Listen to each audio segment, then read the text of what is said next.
ভূতের গল্প। রামচন্দ্র পাল। একদিন এক অন্ধকারে অমাবস্যার রাতে ফিরছিলাম ইলিশ কিনে ঝুলিয়ে নিয়ে হাতে।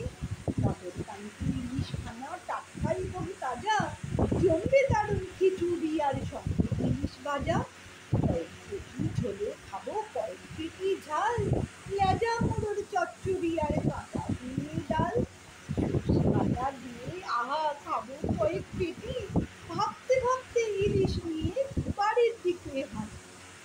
রাত বাড়ছে, অমাবস্যার ধূপধূপে আঁধার, নিশি ডাকছে দূরের থেকে, শব্দ নেই আর। শুনি অন্ধকারে সুরের কান্না, ও মা, ও মা, ইলিশ খাবো, সত্যি মাছ ভাল না।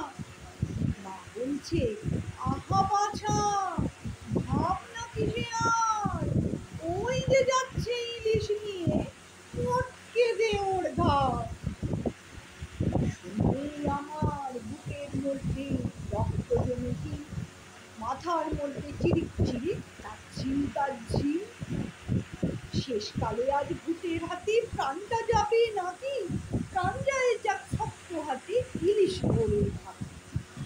হঠাৎ দেখি ইলিশ মাছে একটু একটু টান, সারা শরীর শিউরে ওঠে, রাম রাম রাম রাম।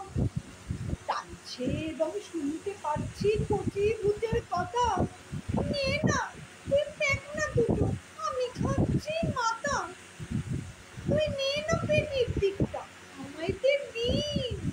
জিনিসটা কি ভালো, যেন কুলফি আইসক্রিম। রাম রাম বলতে বলতে হাঁটা তো নয় ছোটা, সারা শরীর দিয়ে আমার ঝরছে ঘামের ফোঁটা। টাকা নিয়ে আজকে বাড়ি ফিরলে কোনো মতে আর